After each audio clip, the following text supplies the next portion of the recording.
Olá, bom dia, ótima sexta. Começa agora o Boletim Câmara desta sexta-feira, dia 11 de outubro de 2024. Confira agora o que vai ser destaque nessa edição. Prefeitura de Taubaté anuncia a alteração no itinerário da linha 16 Secap. Número de eleitores em Taubaté cresce 12% nos últimos 12 anos. Estudo revela a existência de microplásticos ainda menores na Antártida. Dispositivo portátil brasileiro detecta sinal de infarto pela saliva. Defesa Civil alerta para tempestades com raios e ventos fortes no vale. Você confere também tudo o que foi destaque durante essa semana. Essas e mais notícias no Boletim Câmara que começa agora.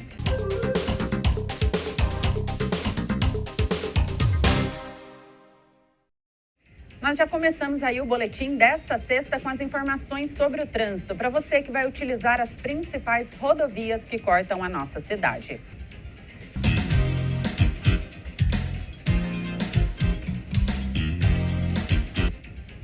Floriano Rodrigues Pinheiro, sentido Serra da Mantiqueira, tem movimento bem tranquilo ao longo de toda a estrada. O que chama a atenção nessa manhã é a neblina, o que dificulta bastante a visibilidade do motorista. Rodovia Oswaldo Cruz, sentido litoral norte, tem movimento mais intenso na entrada e na saída de Taubaté e também de Ubatuba. Atenção com a estrada molhada. Mantenha sempre a distância segura do carro à frente e respeite os limites de velocidade. Essas informações são do DR, que é o Departamento de Estradas e Rodagem. Já a rodovia Presidente Dutra tem pontos de lentidão e de congestionamento de Jacareí a Taubaté em razão do movimento de veículos e também de romeiros que vão sentido a Aparecida, Em Taubaté, os efeitos de congestionamento estão mais concentrados dos quilômetros 111 a 116, mas atenção do motorista em todo o trecho. Nós temos imagens também ao vivo da rodovia Presidente Dutra. A gente observa que o movimento está bem congestionado, lentidão aí na pista sentido Rio de Janeiro. Muitos veículos pesados. Agora, nessa imagem, a gente não consegue observar aí a presença de romeiros, mas ao longo de todo o trecho, desde Jacareí até Aparecida, tem a presença aí dos romeiros. Então, atenção do motorista, principalmente com relação a esse momento aí atípico que nós estamos vivendo. Presença de alguns romeiros ali do outro lado da pista que vai sentido São Paulo. Eles seguem aí para Aparecida. Essas informações e as imagens são da CCR Nova Dutra, a empresa que administra a rodovia. E ainda falando sobre mobilidade, a Prefeitura de Taubaté anunciou uma alteração no itinerário da linha 16 Secap do transporte público municipal. Vamos entender melhor esse assunto com o nosso repórter Lucas Levi. A Secretaria de Mobilidade Urbana, por meio do Departamento de Transportes, informou que a linha 16 Secap Chácara Flórida Rodoviária Velha terá seu itinerário alterado para melhor atender aos usuários do transporte público que precisam acessar a Defensoria Pública, localizada no Jardim das Nações, na Rua Espanha, número 201. Com a mudança, o trajeto parte da Rodoviária Velha e segue o itinerário normal pelo centro da cidade. Ao acessar a Avenida John Fitzgerald Kennedy, o ônibus entrará na Rua México, Rua Espanha e Avenida Estados Unidos, retornando à Avenida John Kennedy para seguir o percurso regular. A alteração visa oferecer mais comodidade aos passageiros que frequentam a região da Defensoria Pública e começa a operar dia 14 de outubro, segunda-feira. Obrigada, Lucas, pelas informações e esclarecimento de dúvidas. E mais informações é no telefone da Secretaria de Mobilidade Urbana, que eu vou passar para você. É o 3625-5021. E agora nós seguimos o nosso Boletim Câmara com a entrevista do dia. Hoje nós recebemos aqui nos nossos estúdios o artista Reinaldo Sonhador, que vai falar um pouquinho sobre uma exposição de arte sacra. Reinaldo, seja muito bem-vindo. Obrigada por aceitar o nosso convite. Bom dia, eu que agradeço a oportunidade de falar de arte, falar de cultura aqui, os taubatianos e cidade vizinha. Obrigada. Então, vamos começar. Você está com uma exposição aí de arte sacra e iconográfica na Pinacoteca Anderson Fabiano, né? Que fica aqui em Taubaté, na Vila São José. O que é exatamente essa exposição? Então, essa exposição de arte sacra, né, que eu chamei de Mostra de Arte Sacra, o Caniço, tá? Santuário Santa Terezinha dentro do museu, tá? Então, o que é, na síntese? Eu reproduzi todas as pinturas do Santuário Santa Terezinha, focando no altar mor do santuário, tá? Com a minha visão, ou seja, eu peguei aquilo como referência e fiz uma nova arte. E, além disso, adicionei a minha iconografia própria, acrescentando e dando um valor maior ainda para a simbologia sacra, tá? Que eu mostro assim, de maneira muito plena, tá? É exclusiva, ou seja, as pinturas e a maior parte das obras que se encontram lá, que são quase 80, foram feitas especificamente para essa exposição, tá? Que tenta trazer o Santuário Santa Terezinha dentro do museu, tá? Trazer essa arte mais a espiritualidade, tá certo? Dentro de um espaço, tá? E colocando a igreja lá dentro. E o Santuário de Santa Terezinha aqui de Taubaté tem uma representatividade muito grande, né? Porque foi o primeiro santuário dedicado a Santa Terezinha. Nessa exposição, tem também a representação do nosso santuário? Então, lá, o que eu fiz? Quando eu falo colocar o santuário dentro do museu, relativamente e simbolicamente, eu fiz isso, tá? Por quê? Eu reproduzi nos dois painéis, tá? Da Pinacoteca, o que fica para o lado externo das paredes, né? Dentro da Pinacoteca, todos os vitrais. Então, são 20 vitrais que eu peguei como referência, mas eu desenvolvi um próprio vitral com simbologia sacra, tá? Também, né? Respeitando a proporção, ou seja, né? Aquele tamanho eu simplesmente reduzi.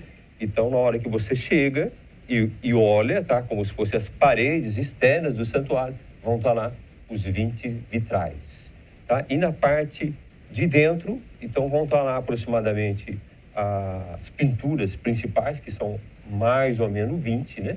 Então, tudo aquilo ali com foco principal na pintura a óleo, tá? Mas tem também giz pastel seco, tem escultura, tem cerâmica, tá? Então, o conceito é isso. Você entrou, você não está dentro do museu.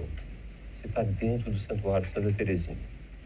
É isso o conceito principal. E ali, trazer toda essa harmonia e espiritualidade para na hora que a pessoa chega e vê aquilo, tá? E dentro disso, então, a cada pintura eu tenho um descritivo da simbologia, ou seja, da iconografia da pintura, né? Então, eu vou explicar o que significa aquele tipo de cruz, aquele símbolo, alfa, ômega, um é um peixe, ou é os evangelistas, né? Que, por exemplo, né? Na pintura do santuário, os evangelistas estão lá, tá? Representados, né? De maneira mais idosas, sentado, escrevendo.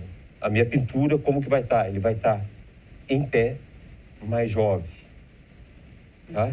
E daí já começa a iconografia. Fora isso, eu adiciono uma iconografia. O que é? Eu coloco uma rocha, eles estão em cima de uma rocha, e coloco como símbolo daquele evangelista um tipo de rocha, seja o diamante, seja a jasper, tá? E então cada tipo de rocha também, no final das contas, ela tem uma simbologia, e eu linkei isso com um evangelista. Então, adicionando ao que está lá, eu pus alguma coisa a mais, né? Justamente para poder deixar aquilo com uma visão mais ainda ampla, espiritual. Essa possibilidade de aprofundamento por parte de quem visita a exposição é por meio ali da leitura de QR Code, né? Como que funciona e como que a pessoa consegue acessar essas informações? Então, tem todo um trabalho de pesquisa que eu fiz, tanto aqui a nível Brasil, né? Em função do próprio símbolo, tá? Que o caniço nada mais é do que uma taboa. Acho que uma grande parte da população de Taubaté deve conhecer, as pessoas mais com experiências, tá?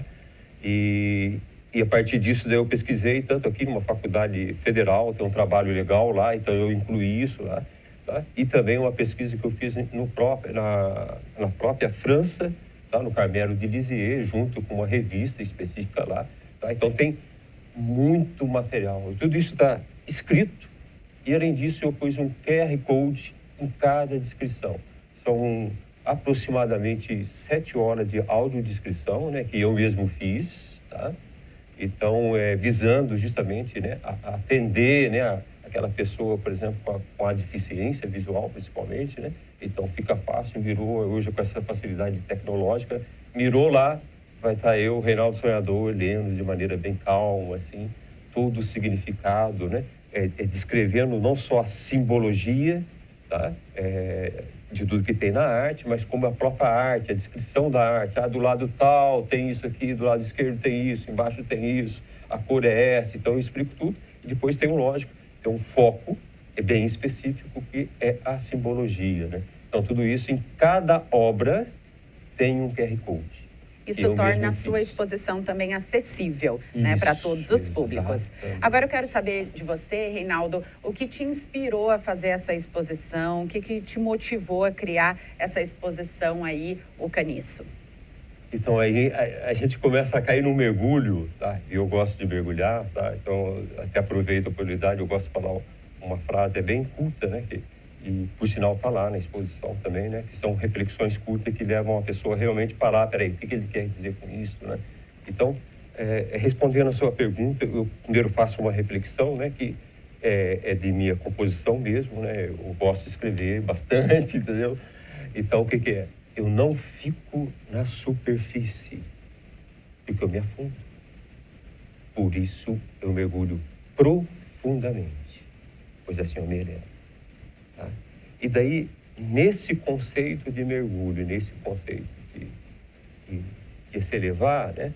E daí a exposição, ela teve todo um caminho, tá? De aprendizado para poder entender, porque meu nome, Reinaldo Sonhador, não é por acaso, tá? Eu sou um sonhador frenético, tenho o meu lado Freud, que é o lado da matemática, termodinâmica, e tenho o meu lado bem espiritual, que é o lado do Carl Jung, que é um lado mais aberto, né?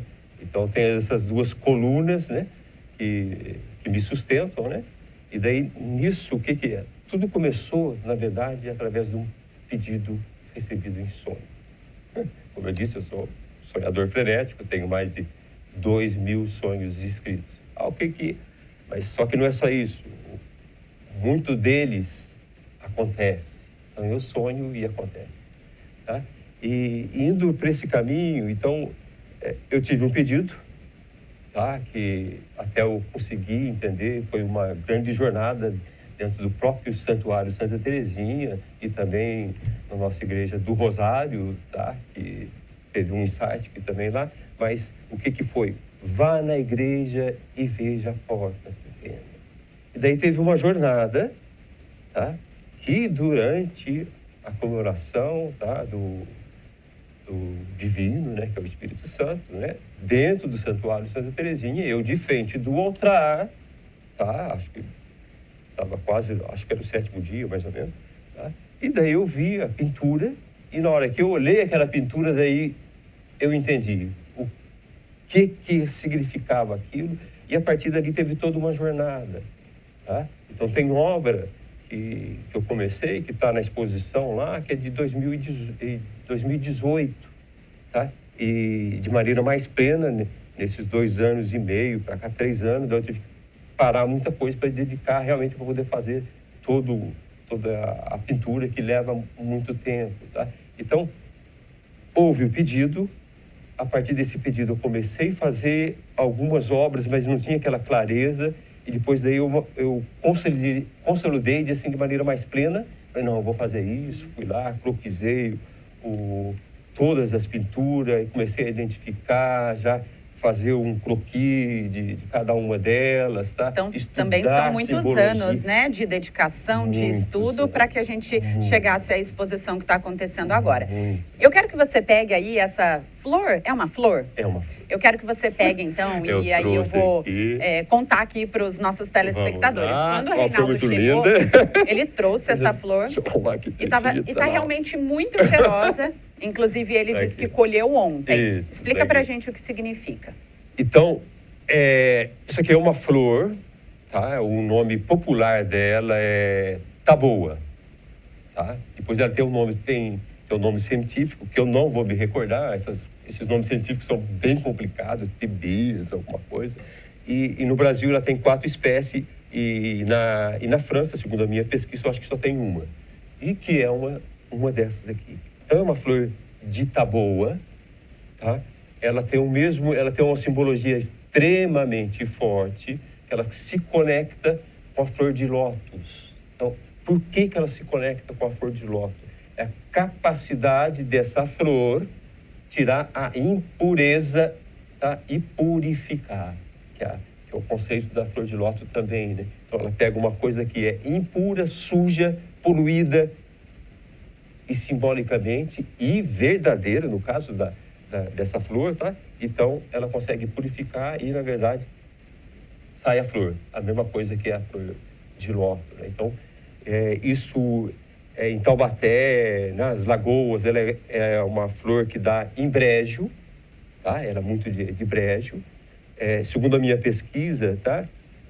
Aqui no Brasil, como eu disse, tem 4 espécies, tá? Ela pode ser comida, tá? É uma espiga, mas pode ser comida, tá? Ela tem alguns efeitos terapêuticos também, tá? Ela pode, assim como o papiro no Egito, ela também pode se transformar em papel com esse caule, tá?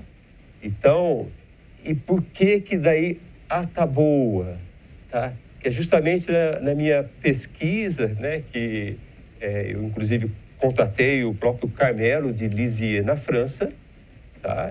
Mandei o nome científico dele, responderam lá, Monsieur Reinaldo, bom, não é essa espécie, mas é a mesma família. Então eles confirmaram, embora na resposta deles eles foram mais ou menos assim. Teresa nunca falou especificamente que flor que era essa, tá? No entanto, a gente entende que é isso mesmo. E daí, durante a minha pesquisa, tá? Daí eu verifiquei que tinha um brasão de uma pequena vila, uma cidade muito pequena, da época medieval, que tinha um brasão também com a taboa e também com a flor de lis ou flor de ló, que ela tem 3 folhinhas, que significa, né? Então, daí, a partir de todas essas conexões, né, que foram confirmadas, a simbologia e tal, daí eu adotei a taboa com o próprio símbolo, tá, da minha exposição, por isso que é o nome O Caniço, que é o símbolo que Santa Teresinha colocava em todo o vestuário dela, seja uma camisa, um hábito, a sandália, tá? Ela mesmo que tinha, ela gostava muito de arte também, então eu li bastante coisa direto do site, do museu lá do Carmelo de Lisieux, tá? E a partir disso daí, em toda a pintura que eu coloquei lá, sempre vai ter a flor de Santa Teresinha, que é esta, tudo bem, a flor linda, vermelha e tal, mas o símbolo, a flor de Santa Teresinha, na verdade é essa, que por sinal, quando teve a relíquia dela, esteve aqui, né, em Tremembé, veio no santuário, acompanhei a carreata, levei uma taboa de verdade que estava na exposição, né? Cheguei perto lá do relicário, da urna, as pessoas daí começaram a ficar curiosas, mas o que é isso? Falei, apresento para você, flor de Santa Teresinha. Então, é essa aqui. Então, tá? Que privilégio a gente poder conhecer. Agora, Reinaldo, conta pra gente quais são os dias, os horários e onde as pessoas podem visitar aí a sua exposição. Então, tá muito fácil, tá? A exposição, ela tá na área do museu, mais especificamente na Pinacoteca, né? Anderson Fabiano, né? Então, como toda parte cultural, na segunda-feira ela não funciona, tá? E de segunda a sexta, tá? Praticamente o horário comercial, das 9 às 5 horas da tarde, tá? E nos finais de semana também é aberto, tá? É aberto um pouco reduzido o horário, que é das 11 às 4 horas da tarde, né? Então, ela fica dentro da Pinacoteca, né? Então, aproveitando, né, a oportunidade, eu convido toda a população aqui de Taubaté e região para dar uma passadinha lá. A exposição ficaria até o dia 27 para visitação, mas com o segundo turno da eleição, então o último dia vai ser dia 26, tá? No qual, tá? Daí, do mesmo jeito que eu fiz na vernissagem, né?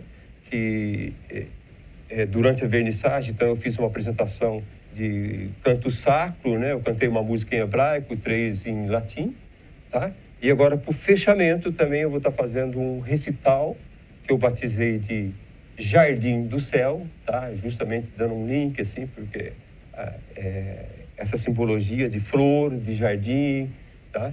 E, então, o nome do recital vai ser Jardim do Céu. E esse encerramento vai ser que horas? Então, tá aqui, tá?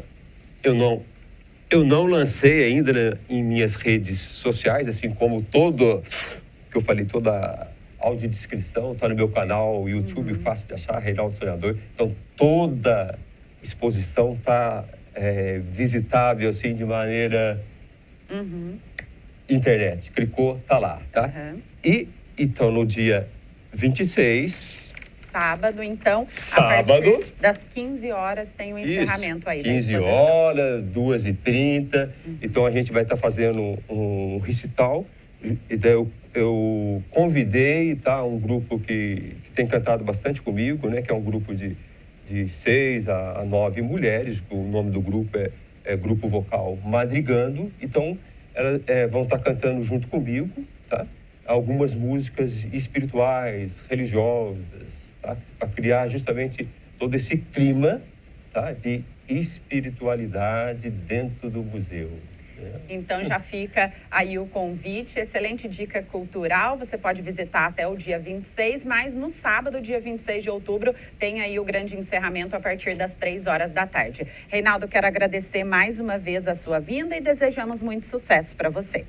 Isso, muito obrigado. Eu que agradeço a oportunidade aqui de estar falando de arte, de cultura, tá? E reforço o convite, visite o Santuário Santa Terezinha dentro do museu. Você vai se surpreender com toda a simbologia, tá? Que está lá sendo explicada, tá? De maneira assim simples, tá? E como a minha amiga Ana disse aqui, tá? Também tem a facilidade do QR Code, tá?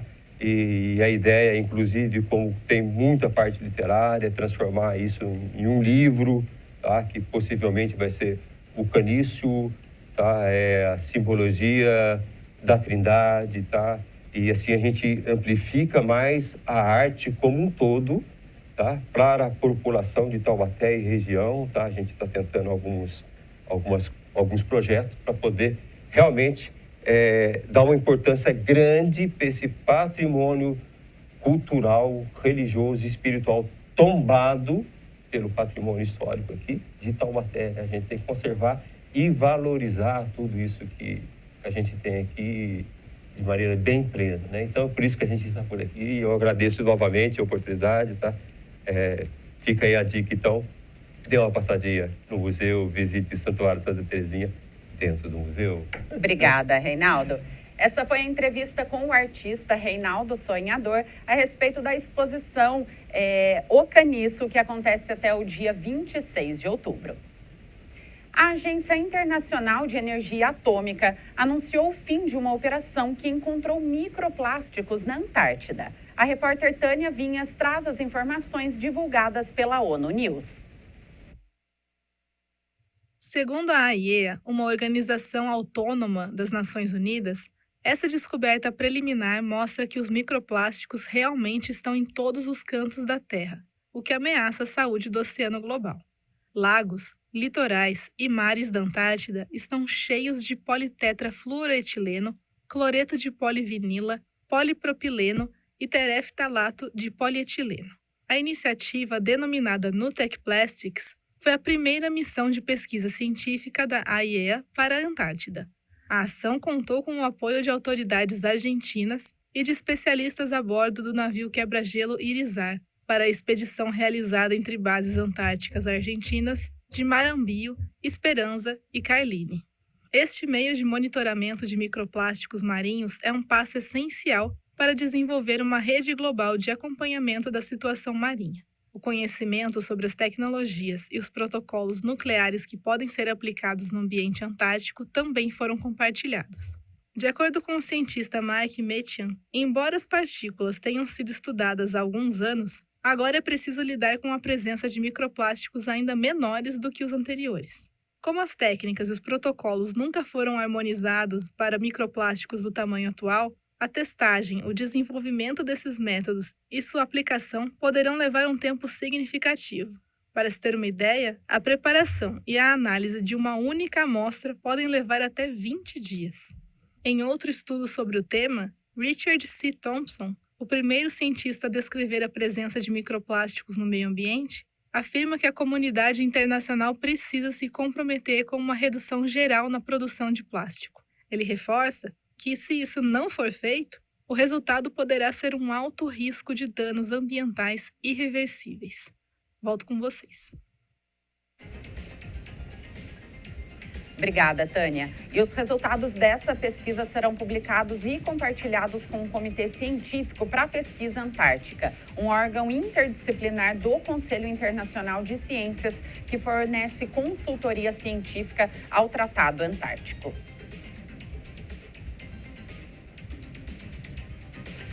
O furacão Milton tocou o solo na Flórida na última quarta-feira, perdendo força, mas causando alagamentos em várias cidades e deixando um rastro de mortes e destruição.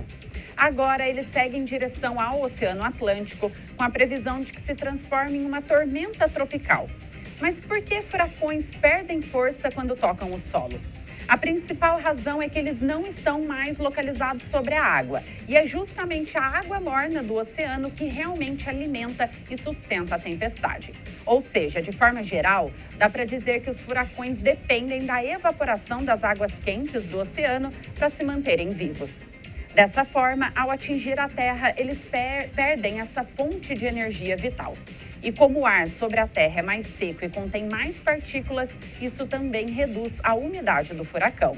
Como resultado disso, a cobertura de nuvens diminui e a circulação do ar é interrompida, o que dificulta o desenvolvimento das tempestades.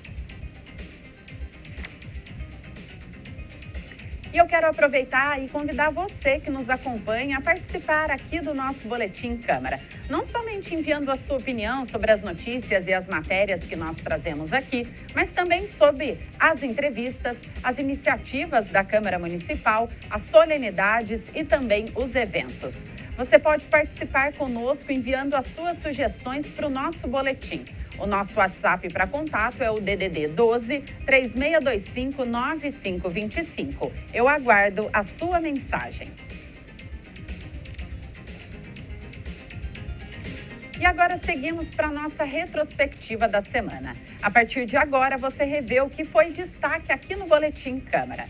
Nós começamos com a entrevista de segunda-feira, quando a médica neurologista Carolina César explicou como se dá o desenvolvimento do cérebro. Bom, na verdade, tem formas diferentes da gente falar sobre desenvolvimento do cérebro. Uma coisa é quando a gente fala em formação, né? Então, assim, o cérebro vai se formando e na criança ele está se conectando, está se formando. Nós tendo ganhos de neurônios e terminações nervosas que a gente chama de sinapse. Ou seja, é o que conecta as informações. Então, quando a gente está na criança, adolescente, isso está se conectando. Como a gente conecta informações, por exemplo, no computador ou digitais, né? Então, a gente está se formando esta rede. A partir dos 25, 30 anos, o que acontece com o nosso cérebro? Não é que a gente não está se desenvolvendo ou não é possível ganhar conhecimento. E sim, a gente já começa a perder neurônio. Então, o nosso cérebro começa a envelhecer muito antes da gente ficar velho.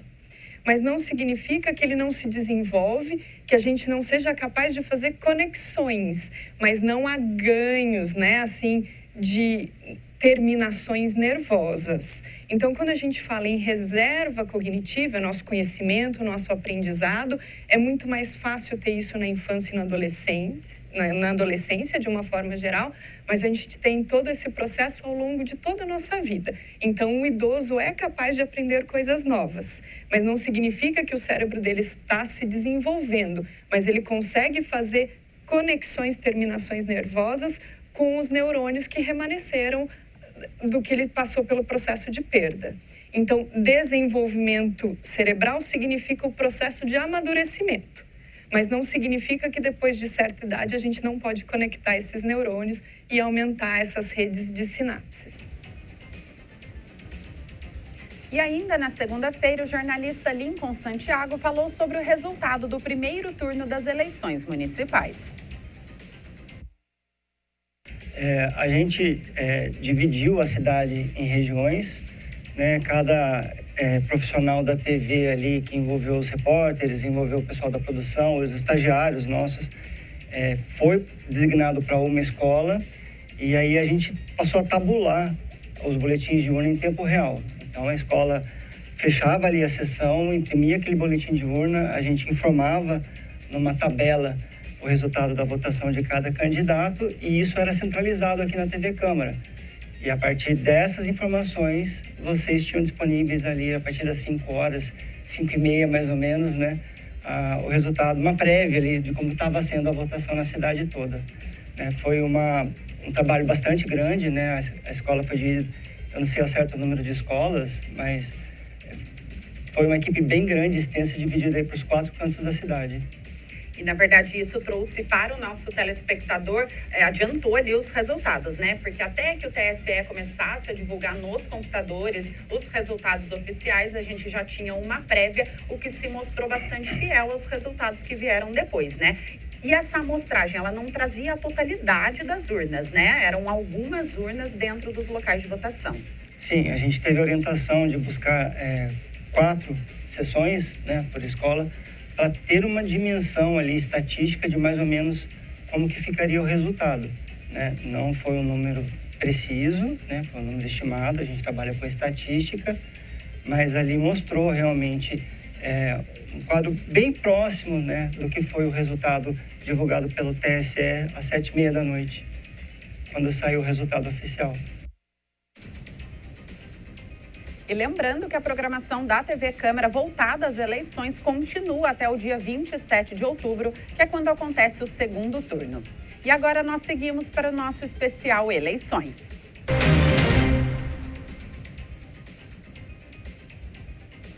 O número de eleitores em Taubaté cresceu 12% nos últimos 12 anos, como mostra o levantamento feito pelo repórter Lincoln Santiago no site da Justiça Eleitoral. Aumentou de 215.151 para 242.885 o número de eleitores de Taubaté no período de 12 anos. Esse aumento representa índice de 12,89%, percentual um pouco superior ao crescimento da população de Taubaté, na medição do Instituto Brasileiro de Geografia e Estatística, o IBGE. No comparativo do censo de 2010 e de 2022, a população total da cidade passou de 278.686 para 310.739 pessoas, elevação de 11,5%. Os dados foram compilados a partir da estatística divulgada no site do Tribunal Superior Eleitoral. Na análise por cartórios, o aumento mais significativo ocorreu na 407ª zona eleitoral, que saltou de 125.874 para 152.490 eleitores entre 2012 e 2024, o que representa variação de 63%.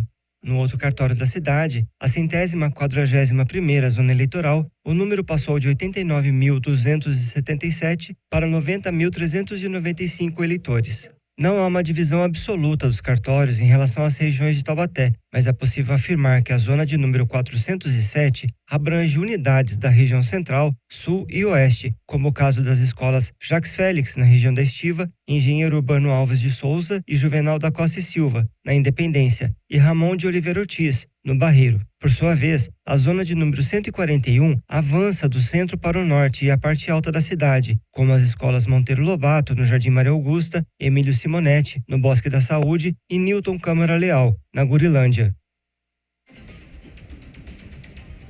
Apesar do aumento de número de eleitores, o primeiro turno das eleições registrou recorde de abstenção, ou seja, de pessoas que deixaram de votar. No total, foram 71.092 pessoas que não compareceram às urnas. A taxa de abstenção ficou em 29,27%, o que é acima da média regional, onde foi registrado 23,91%. Uma parcela do eleitorado do estado de São Paulo, que antes percorria muitos quilômetros para votar, fez as suas escolhas com muito mais comodidade no último domingo. Moradores de comunidades quilombolas e caiçaras votaram em sessões eleitorais instaladas pelo Tribunal Regional Eleitoral de São Paulo, próximas às suas residências. Um desses eleitores é Antônio Jorge, residente no quilombo Pedro Cubas, na cidade de Eldorado. Ali, a zona eleitoral organiza as eleições desde 2022. Antes, os moradores tinham que se deslocar cerca de 10 quilômetros até o local de votação mais próximo. Agora, Antônio percorre apenas 200 metros para votar e, aos 79 anos, votou ainda pela manhã. Essas comunidades foram atendidas por meio do Programa de Inclusão Político-Eleitoral do TRE São Paulo, que facilita o voto das pessoas que vivem em locais de difícil acesso, como quilombos, aldeias indígenas, comunidades caiçaras e assentamentos rurais. Outro local desafiador em termos de logística é a seção eleitoral da Escola Rural do bairro de Onça, na região da Serra da Bocaina, em Bananal. Lá votam 103 eleitores e eleitoras, segundo o cartório de Bananal. E o acesso é tão complicado que a urna é transportada numa caixa especial em um carro 4x4 da Polícia Ambiental. São muitos os solavancos em uma estrada de terra muito íngreme e escorregadia. Em Cananéia, no litoral sul, há urnas que chegam via lancha à comunidade na divisa com o Paraná. As urnas são acondicionadas em caixa-estanque com escolta da Polícia Militar Ambiental. O percurso passa por uma das maiores porções de Mata Atlântica do Brasil para que nenhum eleitor fique sem votar.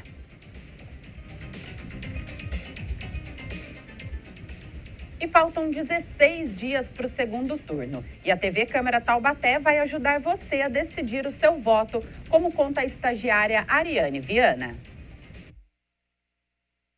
Ainda está em dúvida em quem votar? Você pode conhecer um pouco mais do seu candidato no debate que será realizado entre os candidatos Ortiz Júnior e Sérgio Victor pela TV Câmara Taubaté, na segunda-feira, dia 21, a partir das 9 horas da noite, ao vivo. O objetivo é ajudar o eleitor taubateano a conhecer os concorrentes e decidir em qual deles irá votar no segundo turno, que acontece no domingo, dia 27. O formato do debate está sendo discutido com os representantes dos partidos e terá novidades. Durante o evento, os próprios candidatos irão controlar o tempo de apresentar perguntas e defender seus projetos. A mediação ficará mais uma vez por conta da apresentadora Ana Laura Costa, a primeira mulher a comandar um debate eleitoral na TV aberta na região. Antes do debate, o apresentador Josivaldo Oliveira e a repórter Tânia Vinhas trazem reportagens, notícias, entrevistas e a movimentação com a chegada dos candidatos. Obrigada, Ariane. E o debate começa às 9 horas da noite, mas uma hora antes, a partir das 8 da noite, a gente faz aqui um esquenta com a movimentação no plenário, a chegada dos candidatos, entrevistas com analistas e muita informação para você. Um dispositivo portátil criado aqui no Brasil pode detectar infartos apenas com uma amostra de saliva.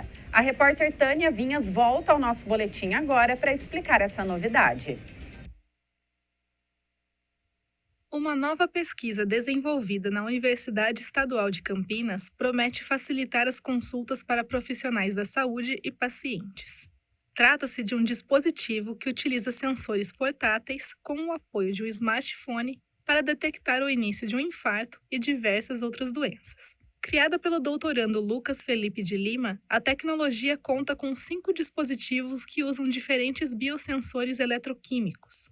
É uma estrutura que combina um componente biológico, como células e anticorpos, e um eletrônico que detecta substâncias químicas. O profissional de saúde aplica o material do paciente no sensor. Pode ser a saliva, sangue ou outro fluido. E a informação física é transformada em sinal elétrico. Depois, o contato gera uma resposta eletroquímica e a transforma em informação.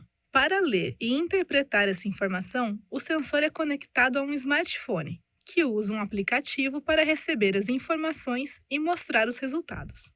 Inicialmente, o sensor foi criado para detectar Covid-19, sendo capaz de perceber pelo menos 11 variantes do vírus. Depois, foi adaptado para identificar a presença de herpes e mpox. Hoje, ele também faz avaliação sobre níveis de glicose, ácido úrico, nitrito e tiocianato. Mas é claro que um dos usos que mais chamam a atenção é no diagnóstico de infarto agudo do miocárdio. Isso é possível porque o sensor consegue identificar a presença da enzima creatina quinase, cuja concentração aumenta no organismo durante esses episódios. A proposta é que a nova tecnologia seja usada para a realização de testes já no primeiro atendimento ao paciente, já que, diferente dos exames de laboratório, o resultado é imediato, em menos de 5 minutos. Outra vantagem é não precisar nem de uma estrutura laboratorial. É tudo portátil, o que permite que os testes sejam feitos em qualquer lugar.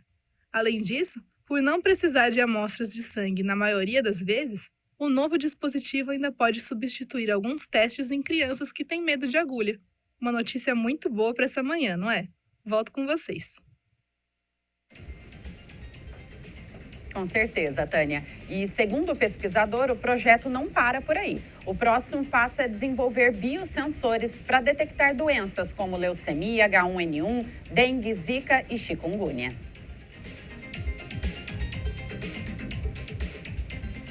Aos candidatos classificados no concurso nacional unificado, atenção para uma mudança de data.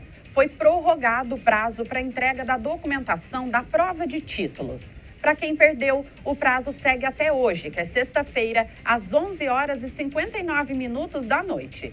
Os candidatos classificados em cargos que possuem essa etapa devem enviar a documentação comprobatória exclusivamente pela área do candidato no site do concurso, que é o mesmo local onde foi feita a inscrição.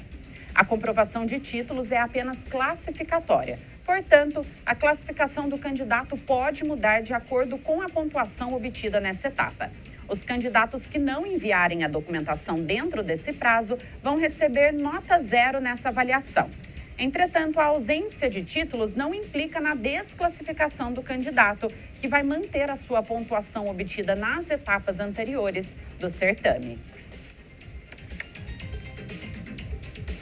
E agora seguimos com as manchetes dos principais jornais da nossa região e do Brasil. Jornal Vale destaca: Taubaté confirma 3 datas de debates para o segundo turno. Um deles é o debate promovido pela TV Câmara Taubaté, que vai acontecer no dia 21 de outubro, às 9 horas da noite. Sérgio Vitor e Ortiz Júnior se enfrentam nas urnas no dia 27 de outubro. O G1 traz como manchete: Unesp prorroga inscrições para o vestibular 2025. São quase 400 vagas disponíveis no Vale do Paraíba. Na região, há vagas para São José dos Campos e Guaratinguetá. Agora, os candidatos podem se inscrever para o processo seletivo até o dia 14 de outubro. No cenário nacional, o jornal Estado de São Paulo traz como destaque: Nobel da Paz vai para a organização japonesa que trabalha pelo fim das armas nucleares no mundo. A organização recebeu o prêmio por demonstrar, através de depoimentos de sobreviventes de Hiroshima e Nagasaki, que bombas atômicas nunca mais devem ser utilizadas. A Defesa Civil emitiu um alerta para tempestades com raios e ventos fortes para o Vale do Paraíba. O repórter Lucas Levin fala mais sobre o assunto. A ameaça de tempestades com raios e ventos fortes que podem atingir a região até o próximo sábado, dia 12 de outubro, fez a Defesa Civil do Estado emitir um alerta. O acumulado de chuva pode chegar a 100 milímetros, com fortes rajadas de vento, trazendo riscos de deslizamentos, desabamentos, alagamentos e enchentes e podendo causar severos transtornos à população. As cidades da Serra da Mantiqueira e do Litoral Norte devem ser os locais mais afetados da região. São José dos Campos pode ter acúmulo de chuva de até 70 milímetros, o que também pode causar problemas no município. A Defesa Civil pede que todos os moradores, especialmente os que vivem em áreas vulneráveis ou de riscos, tenham cuidado, evitando ficar próximos de árvores durante a tempestade e busquem abrigo em locais seguros. Obrigada, Lucas. E em casos de emergência, a Defesa Civil pode ser acionada pelo telefone 199 ou o Corpo de Bombeiros pelo telefone 193. E agora nós vamos para um rápido intervalo. Na volta, nós teremos o Fiscalização Pública e mais notícias para você aqui no Boletim Câmara. Não saia daí, nós voltamos em instantes.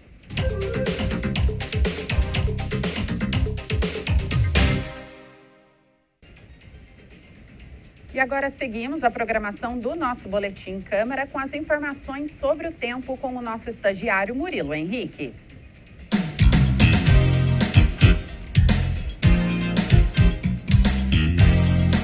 Sexta-feira, Taubaté vai ter uma tarde nublada. A possibilidade de chuva é de 87%. As temperaturas variam entre 17 e 30 graus. Os ventos podem chegar a 10 km por hora e a umidade do ar a 56%. A qualidade do ar é boa e o índice de raios UV é moderado. O sol se põe às 6h04 da tarde. As informações são da Climatempo Meteorologia.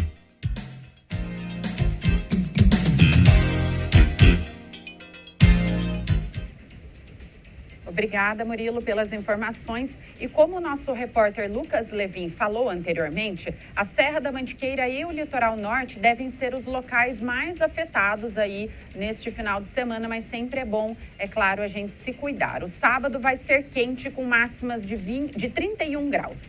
Já o domingo tem máximas mais amenas que chegam aos 26 graus. A chance de chuva no sábado é de 80% e de 45% no domingo.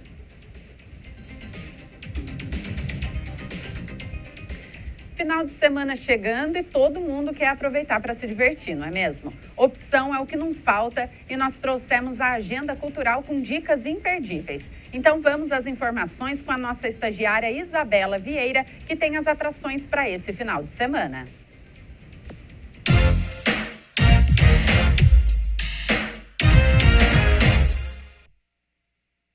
E aí, ainda não sabe o que fazer nesse final de semana? Então se liga nas dicas de hoje da Agenda Cultural. No mês das crianças, a programação não podia deixar de ser especial, né? O Teatro Metrópole recebe nesta sexta, a partir das 7 da noite, o espetáculo Integrar-te às Crianças. A bilheteria não vai distribuir ingressos, mas para entrar é preciso levar pacotes de bolachas até a secretaria do teatro. A partir de sexta-feira, o Sesc também traz várias atividades para os baixinhos. A programação conta com a apresentação das comadres e da companhia Pia Fraus, além do circuito de habilidades ginásticas e atividades com pintura e argila. Para conferir mais detalhes, é só acessar sescsp.org.br. No domingo, a Pinacoteca Anderson Fabiano recebe a exposição Independência ou Morte, do artista Alexandre Cardoso, que apresenta algumas personalidades históricas da independência do Brasil. O pintor começou a desenvolver habilidades artísticas na infância, enquanto estudava em um centro terapêutico para pessoas com deficiência. A exposição acontece das 11 da manhã às 4 da tarde. A entrada é gratuita. Para encerrar, se você está procurando um rolê com boas risadas, a programação do Teatro Metrópole traz a Terça do Riso, no dia 15 de outubro, a partir das 7h30 da noite. A classificação é livre e, para garantir a entrada, é só levar 1 quilo de alimento não perecível 1 hora antes do espetáculo. Essa foi a Agenda Cultural dessa semana. Eu fico por aqui e volto na próxima sexta. Tchau!